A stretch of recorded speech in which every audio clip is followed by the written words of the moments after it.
Let me speak to that person that feels like they lost their worth or their value.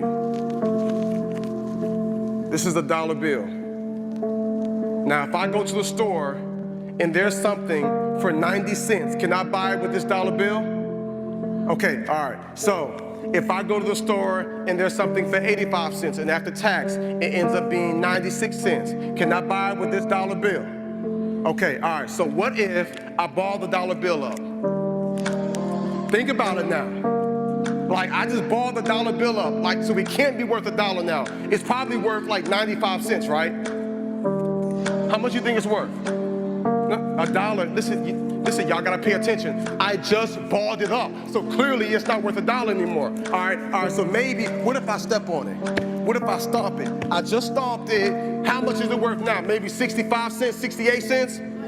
It's still worth $1? Okay, what if I ball it up, what if I stomp on it, and then I put it in the trash can, and it's in here with some trash, and it's around some beer, and some gum, and a bunch of other nasty stuff, and some guy off the street pulls the dollar out, unfolds it, how much is it worth now? Maybe 82 cents? And come on, at least 92 cents?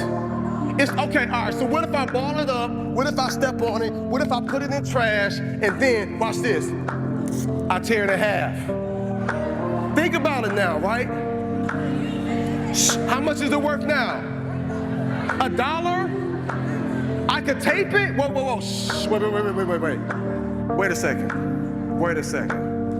I just balled it up. I just stepped on it.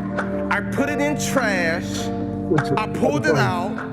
Then I tore it in half, and you mean to tell me I can pick the dollar up, I can wipe it off, and I can put some tape around it, and it's still worth $1? Then why, if this dollar doesn't lose its worth or its value, then why do you feel like you've lost your worth and value? Because many of you feel like you've been stepped on, you feel like you've been pushed aside, you feel like you've been abandoned, you feel like you've been talked about, you feel like you've been abused, like someone took from you, someone hurt you, somebody took advantage of you, and deep down inside your core, you feel like you've lost some of your value. I am here to tell you today that this dollar still has worth and value, because there are some men years ago who put value over this life instead of to it. It can still be taped back together. It can still be wiped off. And I am here to tell you that you were created and you're born and you're here and you have life and you have purpose and you have value. And though you've gone through some hard times and though you've experienced some depression and you might be wanting to hurt yourself and you might want to give up, I am here to tell you still got worth and value. And there is nothing that can happen that can take your worth and your value away. So what you got to do now, you got to pick yourself up. You got to dust yourself off and you got to keep moving. Here we go. Got the camera. How you doing? I'm good. How are you? I'm doing good. Good. Awesome. All right. Just give me 30 seconds. I just need to send out this Airbnb memo, and I'll be right back. No problem.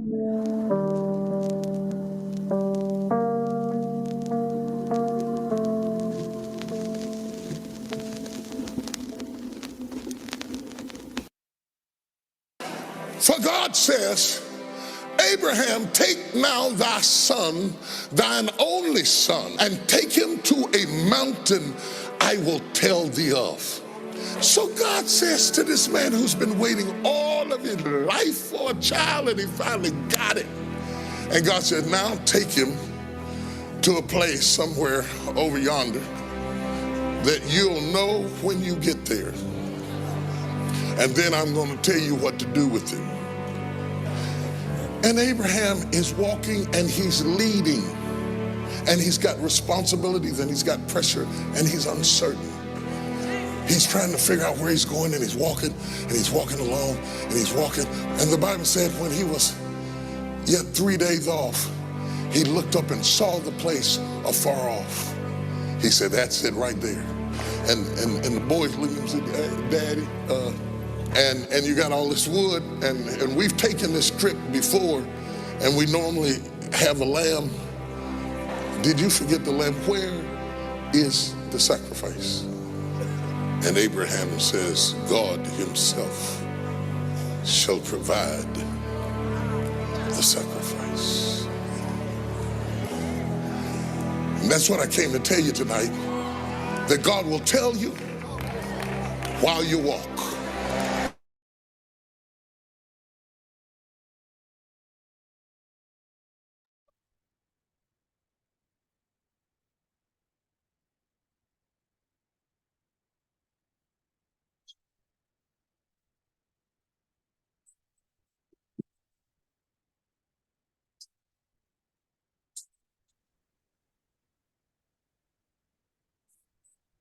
Have you heard this one before by TDJ?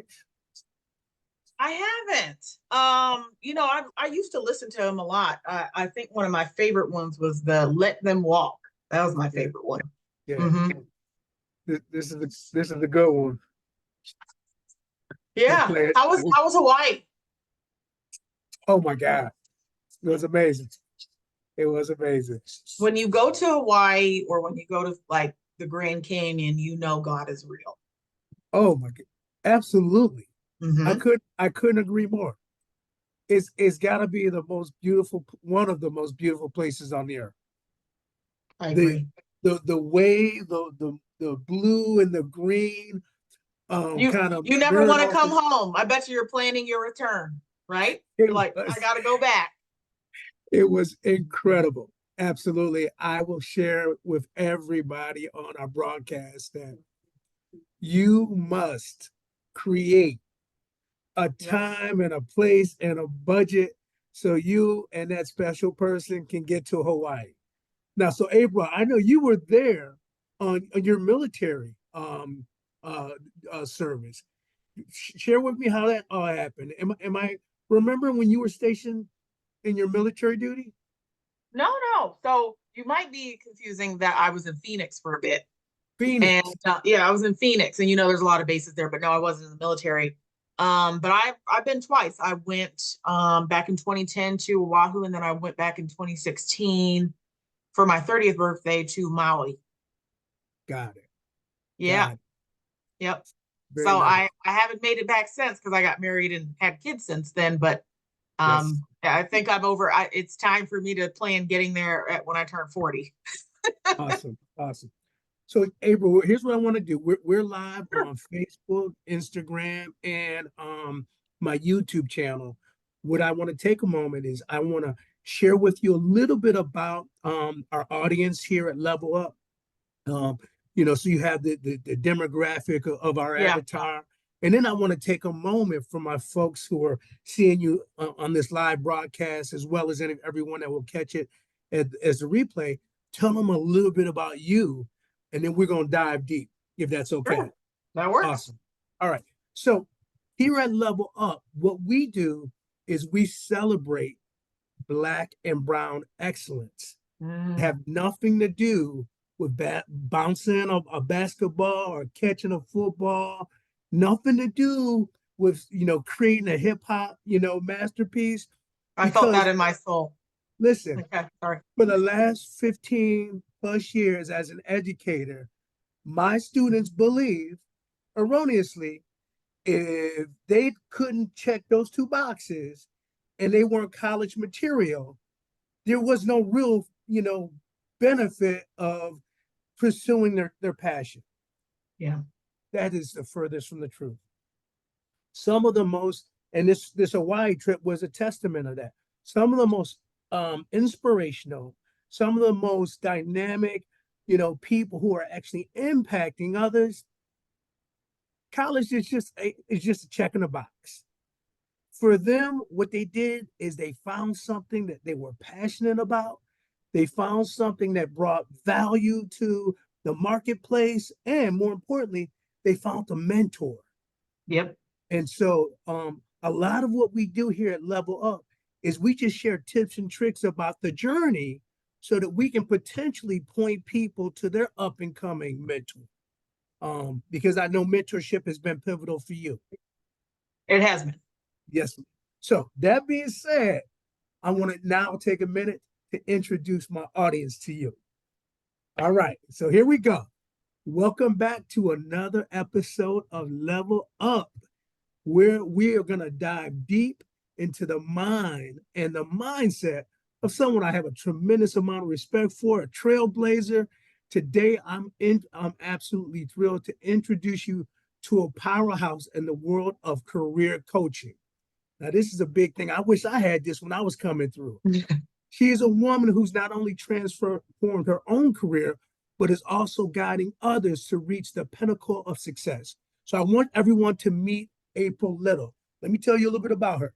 With over 15 years of experience in the talent acquisition and human resources, April has been a game changer in the corporate world.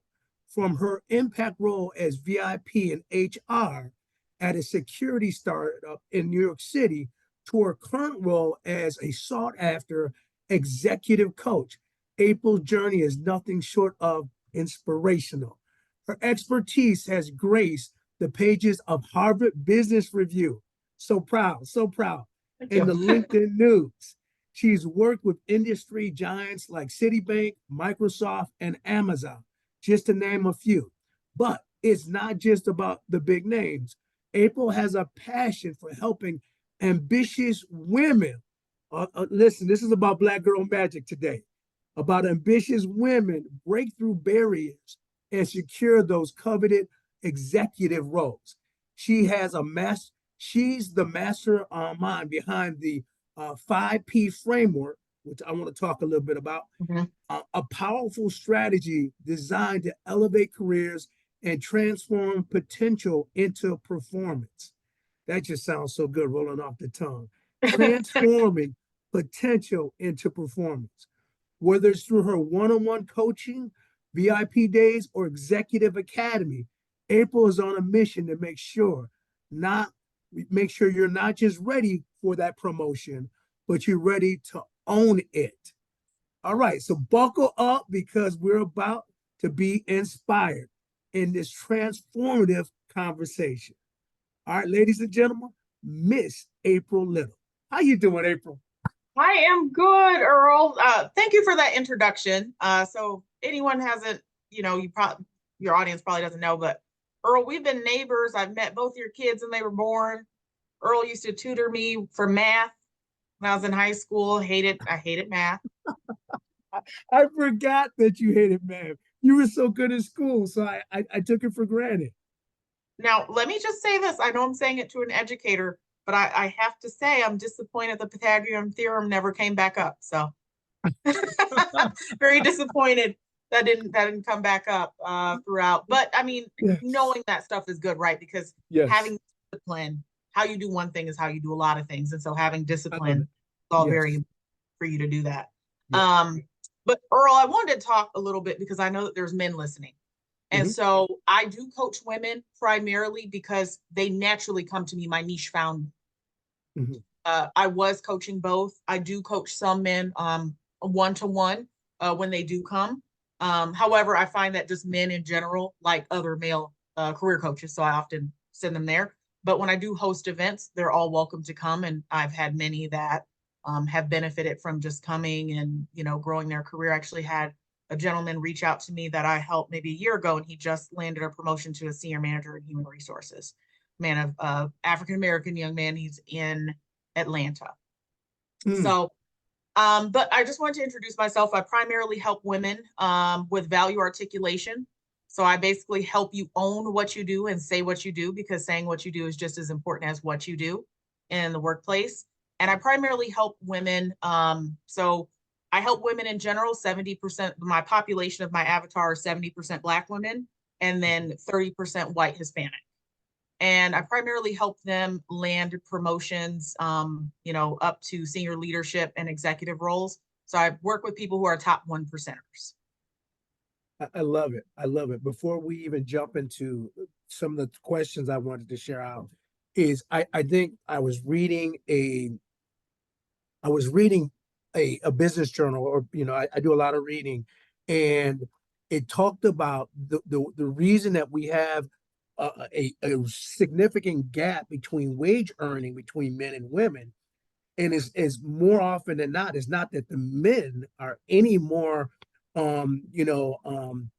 qualified or articulate, but men typically ask for the raise even when they're not qualified for it. Men will literally bluff themselves into a promotion, where women typically need to feel overqualified before they will articulate that. And I know that you can maybe speak to maybe some statistics around that, but I thought that was such an eye-opening a revelation to me. Yeah, so I believe if I can remember, the last stats were that 60% of women don't negotiate or something like that. Is a very high number. Um, I will say that more and more women are starting to negotiate, and what has happened as a result of them not negotiating is that they exhaust negotiations sooner. And so there are strategies that you have to do in order to get around that, especially in the 2024 job market. What has happened is that they need to course correct what's happened, because maybe they will start negotiating, and then maybe in the other person's mind, you're only worth this amount. Absolutely. And so there's still fallout from them all these years not negotiating. And I think part of it is just, and I actually wrote about this yesterday. It's not going into the offer process feeling like you're asking for a high price favor. You are going to have to provide service excellence at the level that you're being hired for. And so you want to make sure that the salaries can grow in. Makes sense. If you don't, that harmonization's not there, you're going to be ready to quit. Absolutely. Absolutely. Yeah. Take us back through the journey a little bit. Did you find coaching? Did coaching find you? What was the tipping point for you? You know, I felt like a natural coach working in talent acquisition. People would reach out to me and say, "Hey, I'm currently at this level. What would it take to get here?" And so I would start naturally coaching people at work. However, you know, there's limitations because I work for the organization and I can't work necessarily for the person working in HR. While we do develop them, I had limitations. And so here's what started happening. I started having people, I knew coaching found me when there were times I broke rules. I'll explain. I had someone towards the end of my time before I went off coaching, and I was interviewing her for an executive assistant role for our CEO. And I asked her what she was looking for a salary, and she told me 60. This is a Black woman. I knew that the range started at 80 and he was going between 80 and 90. And so when I spoke to her, I said, "Oh, thanks for sharing that. So you want 80. So you're looking for 80. Exactly. Right. And so I was able to help her up level her belief about what she was worth in sharing that. And so I was doing that long before pay transparency became a thing. And that's when I knew it. Yeah. That's so good. That's so good. And so if it kind of feels from what I'm reading, like that this kind of calling found you. It was always inside of you. You just needed the right, places, situations, and circumstances to bubble over so that you could fully embrace that. Yeah, I would say that's true. So before I moved to Phoenix, when I was still your neighbor, I actually tried to start my own staffing company about, at this point, probably 13 years ago. It didn't work out. I wasn't ready, and I don't think I had enough work experiences to really validate or give me some credibility, right? And I think I worked 2 months by myself, tried to make a placement. I actually did make one placement for myself in my business, but I went back to work. And it was in going back to work, I was able to go from individual contributor to executive in that 12-year period, to then go out and have the credibility to then start my business now for the last 2 years. Solid. Yeah. So I want, obviously, the majority of my questions are going to be, you venturing out on your own, but while you still had that corporate safety net, sometimes I refer to it as, the just over broke. You did have an opportunity to work with some major names, some major companies, and you were in some pretty reputable publications. I'm wondering, what piece of advice or feedback that really stuck with you during that period of your life that kind of allowed you to have the internal fortitude and the confidence to be your own boss? Yeah. Honestly, I would say that what really helped me figure out that I could be my own boss was when I went to a startup, because you're already working as though you're an entrepreneur. You're working bootstrap, limited resources, no centers of excellence. You're being self-sustainable. You're writing proposals for everything, buying things, using different programs for the wrong reasons for something else. And so then I started seeing that it was really possible to go out on my own. But I think that even before that, once I started, I'll never forget it.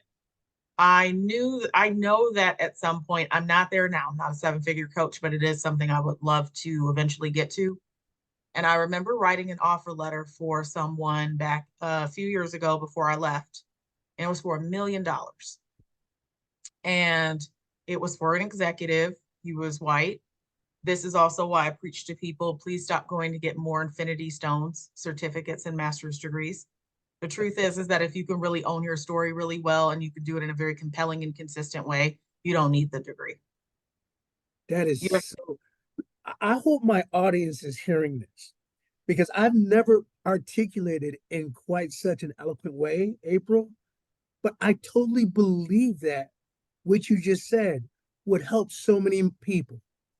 It would literally transform the way we are prioritizing and focusing our energy. And when you share that with your clients, are they receiving it? I mean, what how responsive are they? They're very responsive, but I'll give you an example. There's people that still need to get there. I had someone reach out to me a few weeks ago that she's contemplating going back to school for a doctoral degree to become an executive. Now, we know that a doctoral degree, once it's said and done, soaking wet, is probably 80 to 100K. Coaching for 6 to 12 months will cost you anywhere from $7,000 to $12,000. Yeah. For a tailored strategy for someone to look at you where you are, look at your organization, what relationships you need to build, what projects you need to work on to get visibility, versus going to get a degree that is likely outdated. And, I call it the ivory tower. And the ivory tower doesn't always translate into the workforce immediately, right? Agreed. So they're not going to teach you. So just because it has executive MBA on there doesn't mean it's going to get you ready for an executive role. And this person did not have the liquid cash and is still ready to use her funds because she has a loan. So 7,000 versus 100. It's the value proposition. It's a value proposition. And so the mindset is not there. But I will tell you that with most of my clients, they see it 100%. They see that there's an immediate benefit to having someone to be a Swiss Army knife in their back pocket at work versus going to get another degree that's really not going to teach them how to be an executive. I love it. I love it. All right. So I'm gonna do a hard right. I want to throw some humor at you and maybe help my audience with a little bit more insight. So as you think about your journey, if you could give your career a TV show, what would be the title of that TV show, and give me the background of why you would name it, whatever you choose to name it.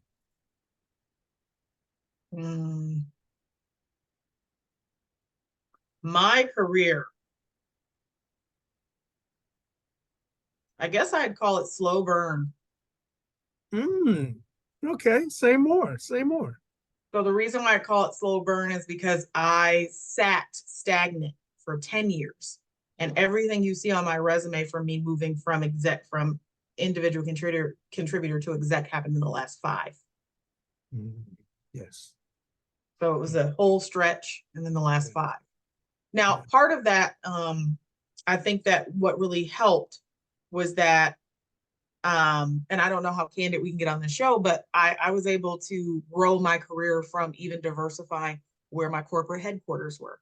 Because even here in Rochester, we've seen that there are old mindsets. And it's not as easy to grow. And it is a lot of who you know here. So I think also working strategically for companies like L3 Harris and their bases in Florida, where it's slightly more diverse, was helpful. Working for the startup in New York City was helpful. Working at the company in Phoenix was helpful. So I was really stagnated when I stayed in my environment that I was comfortable in, and it was just really a velvet coffin. Wow. Wow. For my audience online, if you're just tapping in with us and you're catching this line, I'm having an insightful conversation with April Little, who is, I like to call her, my affectionate term is, she is going to take your potential and transform it into uh, your profit zone. Because if you don't own what's inside and you can articulate it to others, you will never really be able to bring from the marketplace what is rightfully yours based on your ability to serve. So I say all that to say, for you, April, slow burn is how you kind of thought about the fact that you were just kind of waiting, but you were being refined. I like to think of it as kind of being in a fire, and Yeah, or a diamond under pressure is not an overnight thing, but what successful person is overnight? true. Nothing. There's not many. Yeah. So is there a particular memorable moment? Yeah, I'm thinking about this. Is there a memorable moment when you realized that you needed to pivot? You needed to try, try something beyond the W-2. So you're saying the moment that I was ready to make the leap from. Yes, ma'am. Yeah, so just going back to tying back that story when I wrote that offer for $1 million, I was like, I don't think I'm ever going to touch 7 figures working for a company in the time frame that I want to experience it in.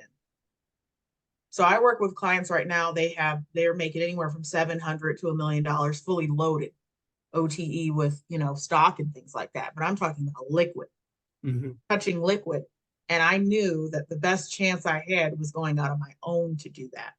And the market had been changing. There's been some layoffs. There started being layoffs in 2022. We're still seeing layoffs now. And so I thought, if I didn't do it, so I'm 37 now, I left at 35. If I didn't do it then, I knew I wasn't going to ever do it. Wow. That's actually what I told my CEO. So I'm still fractionally in my role at that startup, just a few hours a week. But that was what I told him, because he had just promoted me to VP, about 9 months before. And he was like, why are you leaving? And it was really, I was always leaving. Right. It was just once I got enough experience to do it and enough courage. And here's my thought, April. I wonder how many of our listeners may be in the exact same place that you were in, but that fear factor. Because you're not speaking to it, but that's the pink elephant in the room. Yeah. Everyone has a great idea. How's Mike Tyson said, everyone has a plan until you get punched in the face. And then it's like, oh, maybe I'm really not ready. So speak to our audience on this. Okay. I'm fascinated with it because I don't have the background. 5P framework. It sounds fascinating. Bring us up to speed. So the 5P framework is what I started finding when you're working with clients one-to-one. You start solving their problems and patterns, and people are predictable. So you can start, if you have the right avatar, you're starting to see the same problems, because eventually, in order to reach 7 figures, and I don't know if we'll get to that part of this conversation, that's where I'm hoping to go in the next few years, is you can't have a lot of customization in your offers. And so that's really, the 5P is really possibility. So that's breaking down the imposter syndrome that they had. They've had people tell them they can never do it, thought they never could. They've sat in their roles too long. And then it's presence. So that's working with them on your gravitas. Are you a good communicator? Are you articulate? And it's also reframing what articulate is. You could be articulate with a Southern accent. If you're clear and concise, you're articulate. So it's sort of rewiring what we think Yeah. that is right. The I like truth is, if someone's able to speak to you and you don't have to repeat yourself, Mm-hmm. you're articulate. That's Understood. it, Yeah. right? Then perception. So part of it is you have to start framing yourself and showing up consistently. People will start to see you as more executive. Then you need to scale your leadership performance. So that's looking at your team. Even if you're a high level individual contributor, you can still delegate your work by building some strategic relationships. For example, maybe you're not good with Excel, somebody else is good with PowerPoint.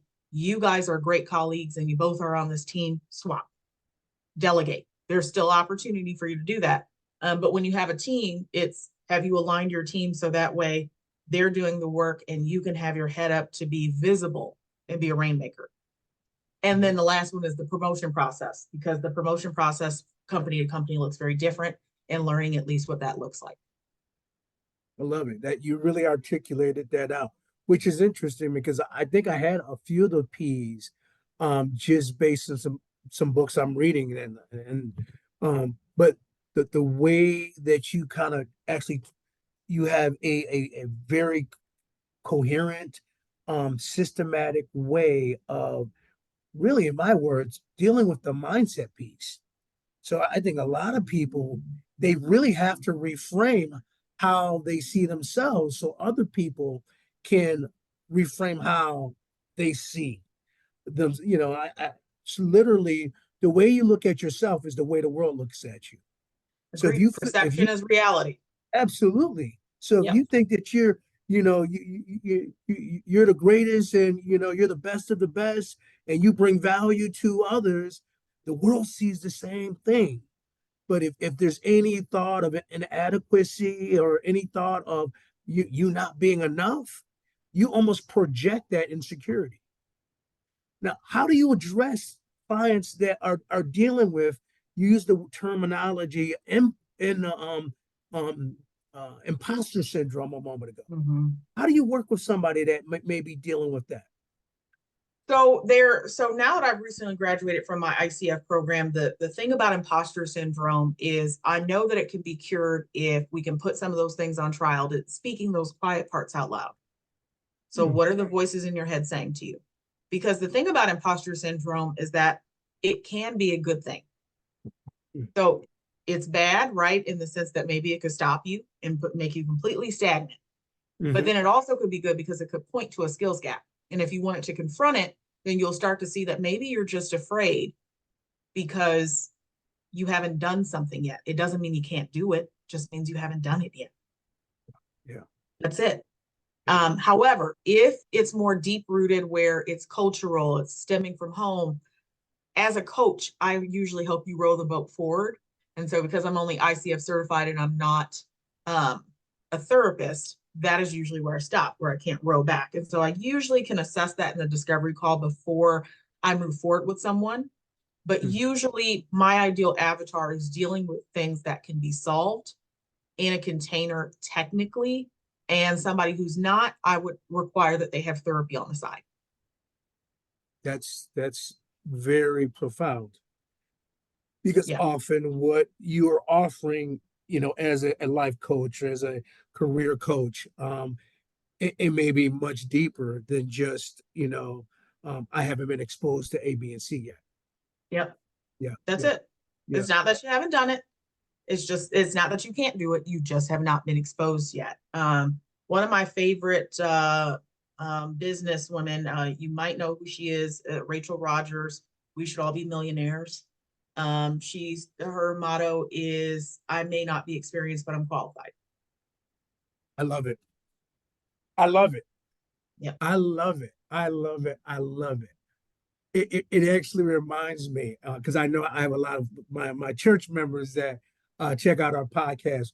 We had this church member that could fix anything, and multiple properties in Rochester, big real estate guy, and he said, "McCray, let me tell you something. Uh, I I may not be certified, but I'm qualified." Yep. And I said, "Okay, tell me more about that." He said, "You get a certification a lot of times through watching others do something, and then maybe taking a test. you're qualified when you've gone through it, the fire in some cases, the missteps, and you've learned the lesson. History repeats itself until Mhm. lessons are learned. So I'm so, I'm so in tune with what you're saying, as it relates to helping people realize that those trials, those talents may already be inside you, and you don't need that additional training or you called it an infinity stone. So good. Yes, the Infinity Stones. You don't need another Infinity Stone. Yeah, love it, love it. Okay, help me with this. I Sure. understand your avatar. Um, Women, typically Black and Latino, executives. What is the most common misconception that these high achieving women have about reaching the executive ranks? That is going to solve all their problems. Say more. So the thing is, I think the first misconception is that, so I work with women who are just right there and I'm helping them break through that ceiling. And many of them harbor the belief that they can't do it. And some of that is they might not just be under the right leadership, which is why perception in my framework is really important, Earl, because I do like to get an understanding when I'm working with you one-on-one, and I do 360 feedback with a past leader, peer, or direct report on who you are as a person so I can get a better view to see what we need to fix. And the truth is that sometimes if you've come in and there's a certain perception about you, we have to ask ourselves, yes, we're willing to do the work, but are you willing to stay at this company for as long as it might take to reverse that perception? And sometimes that is something that is the kickoff to a job search, right? So then they don't have to sit on the bench. But I think one of the misconceptions as well is that they think that the work is harder, and it's not. So that's another misconception. It's actually not harder to be an exec. In my opinion, it's harder to be a middle manager because you're keeping two people happy, those below and those above. Mm, I Um, get that. so I've seen that. And then I've also seen, well, this will just solve it for me. I need this. And the thing is that I often, especially with Black women that I work with that are extremely high achievers, they sometimes may have other areas in their life that they're waiting on God to work in. And so they could turn their job into more than it should be. And it really, your job has just always been designed to be 1/3 of your life, 1/4 of it, depending on how you want to slice it. It's not supposed to be 2/4. It's not supposed to be 3/4. So that's the parts that are hard that we work through. Yes, I can absolutely see that. Yeah, I can absolutely see that. Definitely, when you have some, situations where the kids are no longer, you don't have to give them as much energy. Yep. Maybe you're an empty nester and you just feel like, yeah, I need this now. I've sacrificed. Now it's go time. Yep. Yep, I have it on both sides where maybe they're waiting for the husband and family or they're empty nesters and they want to do that. I also have women who might have sat a little longer than they would have liked in the individual contributor role and they want to break through, and that really takes time. It does take time. So if you sat in the same role for 18 years, it's not impossible, but it's going to require some strategic moves. Absolutely. Makes sense. All right. A little bit more humor, a little bit more Sure. insight inside the mind of April. So if you could have dinner with a historic figure, who would it be and what career advice would you like to get from them? With a historic figure. I think you stumped me. There's some that come to mind. I do read a lot of like fiction and things of that nature. I might have to circle back to that. Okay. Mine, It's like I'm mine, drawing blank. yeah, no, for me, I gravitate obviously to a person of color who's no longer with us. Mine is Mhm. is Maya Angelou.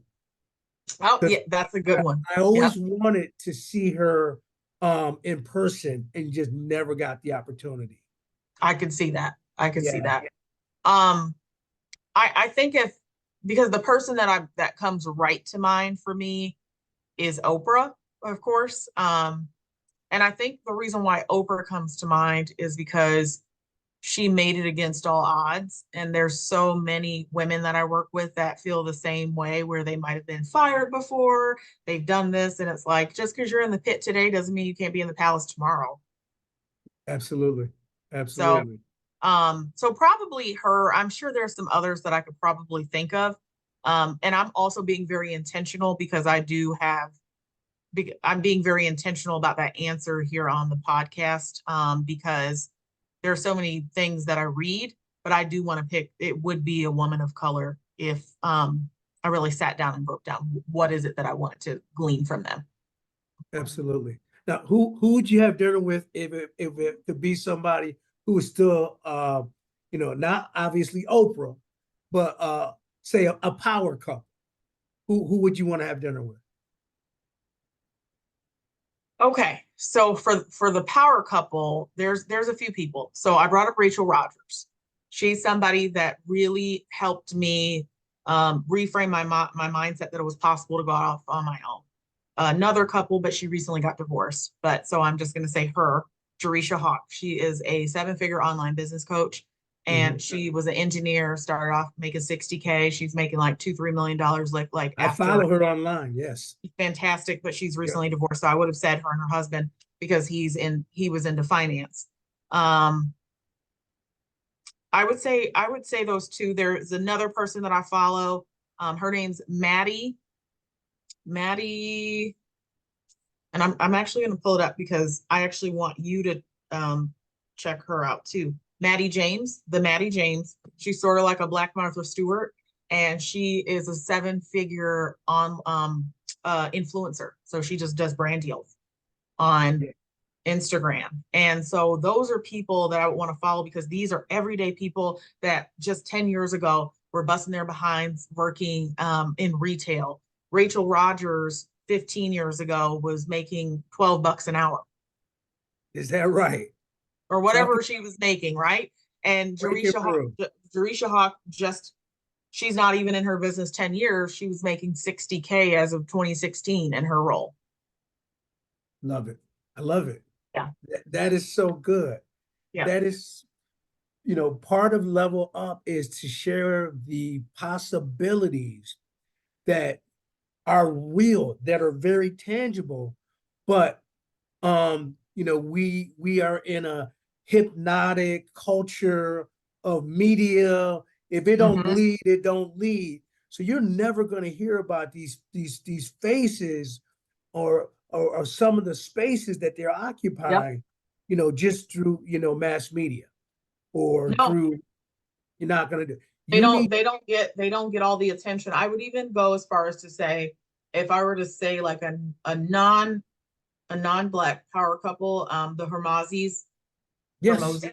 Yep. I do follow them. I do follow them pretty regularly, and I like a lot of their values. I don't may not agree with all of them, but I do think that they run a pretty lean business. Absolutely. Absolutely. Talk to us, because I obviously I have the benefit of knowing you as a mother and as a daughter, but explain to me a little bit about the demands of balance between career life and family life, and what's your secret? I think my secret is that it's integrated. So I'll never forget a few years ago, earlier in my career, I had a woman I worked with, and I noticed that she always was green on her little IM chat. We were remote, Yeah, and I know she was always green. And I'm like, "Are you always working these hours?" And she said it's a work-life integration schedule. And so over lunch, she told me what she does. She starts her day at 8. She finishes up at 8, and that allows her an opportunity to integrate cooking dinner and going to the gym during her day, right, um, while the kids are at school, and then she could get the most pressing things out of the way early part of the day. Because right, trying to actually balance it and have cutoffs, that doesn't work. right. It Yeah, doesn't work. The thing is that it is, and when you have your own business, as you know, Earl, it never turns off because your brain is thinking about 5 different business plans and new offers while you're asleep. And then you have a podcast idea, and then you have a new signature offer. It never turns off. So I integrate where I can. And it works for us. We work, Roy primarily homeschools our kids. That was a choice that we made pretty early on. Yes. And so it is easier because I don't have the help of my parents, because I did have my kids. I waited to get married, so I did have them a little bit later in life. And my Mhm. parents don't feel like watching kids all day. They already have them. So Mhm. so that's what's helped. Yeah, that's so good. You're helping a lot of people because I think there's almost, especially for mothers, you know, maybe a little bit for dads, but for mothers, it's almost like a guilt kind of factor of, I Mhm. can't be in 2 places at once. But the truth of the matter is, with the right support system, like you can, there's no limitations. There isn't. Yeah. There isn't. Some of my executive clients, what I've seen that where women are most successful in their career is there is some type of help. So unfortunately, I don't have a lot of advice for someone that doesn't have help. I do Mhm. think that help is across everyone that I've ever interviewed, anyone I've ever had coached. They do have some degree of a support system, even if that support system means in those earlier years of their child rearing, and all they have is time to read to their kids and spend time with them after work, they have an au pair. Mhm. Obviously, that means that a lot of their earning potential is gone. But when you think about taking a full break from work, and while we can say you can go back to work, it is incredibly difficult to go back to work after a break. Mhm. It Yeah. is. And so what I've seen where people have done it is they've sacrificed a lot of their salary, and they're not making a ton during those earlier years because they know that they're sacrificing. So when the kids are in school, they can earn more, they can invest more for their kids, they can spend more time with their kids at that point once they've worked their way up too. Yeah, absolutely. So I need you to give me your crystal ball here. Yeah. Tell me about, what you're thinking in the future. What are some trends that you see that directly impact um women in their career advancement as it relates to leadership and them being in those executive roles? One of the trends is helping them build their personal brand and building what I call a portfolio career. So I think that's sort of the next frontier for me, is helping women write content, helping people get their thought leadership out there. Mhm. Realizing that you don't just have to be an entrepreneur to write a book, to do TED Talks and all that stuff. You can also do that as an entrepreneur. Yeah. And so it's that. And I think that with this being an election year, I actually had this talk with a good friend of mine. I'm not political. I don't even vote. I'm relatively apolitical. But depending on how that goes, um, there there could be a lot of people that want to start their own business, and so business coaching could be very real for me too at some point. And I have done it. But part of helping people do business coaching is I have a lot of rules. You should be building your online personality because people need to know you before they'll buy from you, at least 6 to 12 months. And so there's a lot of things. I would never just let you go out into it. It'll be a year process where we're building out your online personality. Right. So good. So Yeah. good. All right. So we're getting ready to land the shit, Yeah. the plane. We're not there yet. I see the runway. We got a couple more questions, but we're leveling it out. We're leveling out. So for listeners who are feeling stuck, you kind of spoke to this before, but if you're feeling stuck in a career, what's some actionable steps that they should be taking right now to start moving toward that next promotion or milestone? Yeah. I think the first thing is you have to have clarity. What do you want? Why do you want it? Because there are a lot of people that they either want to be an exec, but I also know people who don't need to, because if depending on how technical you are, you can still make an executive salary. So Mhm. why do you want it, right? And when do you want it? I think a time frame is important. Then let's assess your performance. How are you doing on your performance review? That's going to be good, right? What's your relationships? What's the strength of your relationships at work with people? Because again, leading with your expertise is how most people come to me when they don't get a promotion. They're usually sad about it because they're like, I'm really good at my job. But I'm like, but you also have to be really good at the social capital part just as much as the job. Right. So start thinking about what the quality of your relationships look like. Then start having those conversations with your manager about, don't ask for permission. You ask for their support. Spend some time on that. Yeah. That's such a subtle way, but that says so much. Because at this point, you're beginning to start to wear your CEO hat. Mm-hmm. You can still be a CEO while you're at work if you know how to advocate for yourself. The thing is that whether you have a good boss or not, that's irrelevant. What is relevant is that you have to be in charge of your career. I'll give you an example. I had a young lady that I worked with last year who wanted to get promoted to a HR manager role, had been working with her manager the entire time. She's thinking he's championing her. And she was like, well, did you set up some of these relationships? And she left too much of that in his hands. And he said, yeah. And so when she started working with me, I had her to start checking. And he had never reached out to anybody for her. So we decided to start building relational allies around him. And that's how we were able to get her a promotion. Took 11 months from start to finish. So it's all possible. I realize that even people are like, well, I don't really like my boss. But here's the thing. Don't let anybody run you out of there. You'll meet your boss again if you don't know how to deal with them. Absolutely. So even if you can't get promoted where you are, because yes, that is a real reality depending on how you've shown up before you decide where you want to go, you can still use it as a training ground. So you can show up right at the next job. Nice, nice. Earlier in the conversation, you talked about branding, personal branding, and helping others kind of just turn that corner. You don't have to be, how did you say, you don't have to be an entrepreneur, you can be a Entrepreneur. Entrepreneur. Never heard that term before. So that's so good. So if you had to distill your career advice in a single mantra or quote, what would that be?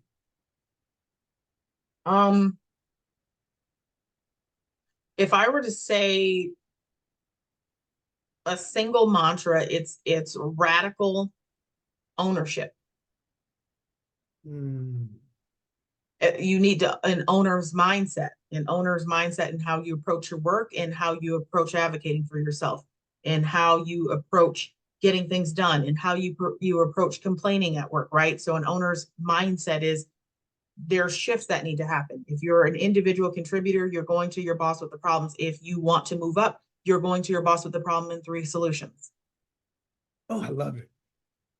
I love it. Yeah. So it does switch. And I'll tell you this too. If you're somebody who makes a lot of errors, yes, can you make a mistake? You absolutely can make a mistake. But just like I recently had the VP of HR, she's the ex-VP of HR at Tesla on LinkedIn Live, and we talked about excellence. And one of the things that people sometimes that's kind of hard is going from individual contributor to having a lot of eyes on your work. And you can't, and yes, can you make a mistake? Yes. But what has to happen is that the runway of excellence has to be longer before you make the mistake. Right. Right. So Totally there's a lot of stuff. You got to be your own auditor. That's why I said radical accountability. I love it. I love it. All right. So 2 additional questions and we're going to land the plane. First question is this. I would love to get you back on the podcast in another 6 months. What are you working on? What do you got in the crock pot that you're marinating right now? The thing that I'm working on right now is I primarily work with women one-to-one. And I'm looking to get some more standardized offers for branding and business coaching and job search. So I don't really do job search as much,